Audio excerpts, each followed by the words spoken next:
Well, you know what? Not a small airplane. But Antonov loves big airplanes. As the AN-124 and the AN-225, the largest cargo airplanes in the world.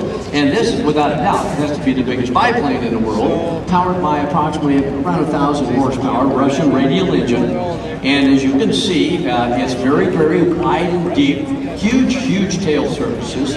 And we're going to see the extreme. We're going to go from fast to slow. And when I say slow, you hear the brakes squeaking? Yeah, I love it. I mean slow. All right. Maximum takeoff weight if they fully loaded it up around 6 tons. It's probably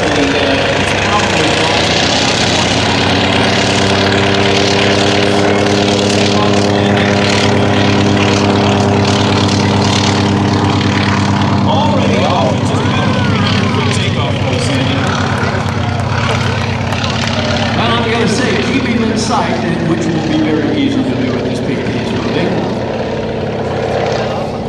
Well, there you saw, that was a short takeoff. This airplane carries a tremendous load. The aircraft itself weighs in at, empty weight is 8,000 pounds, and maximum takeoff 12,100 pounds. It can accommodate a crew of 2, 12 passengers, or 4,700 pounds of load. It's got a 60-foot wingspan. It's so fast. Up at altitude, 160 miles an hour. Sean D. Tucker goes faster than that in the Oracle Challenger 3. A lot of airplanes go faster. The first one rolled off the production line in 1947.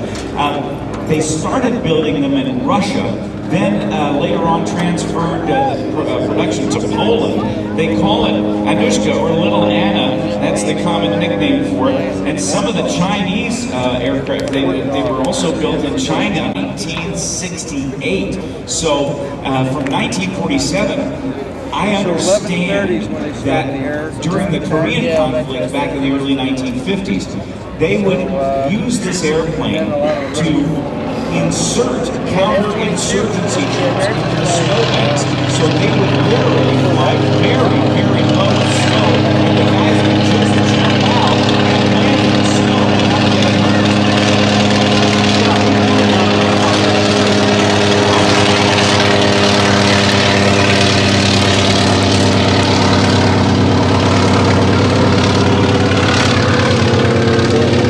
Had a problem with the airplane, and unfortunately was not able. So Bob Cable stepped up and says, "I'll be glad to bring Colt, the AU-2, and we're certainly glad that he did." I think maybe we're getting a short fill in here, Rob.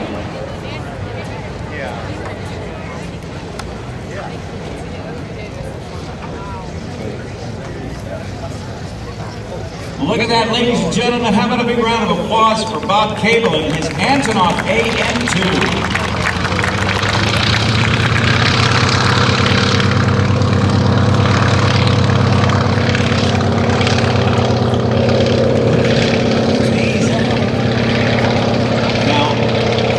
Something that I'd like to find out that I don't know about the airplane.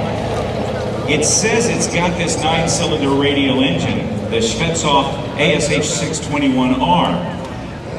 And I saw him as the throttles went forward, I thought I saw right rudder, which indicates that it would be turning the same way as an American Wright Cyclone engine from the pilot's perspective, clockwise, but there are a lot of Soviet engines.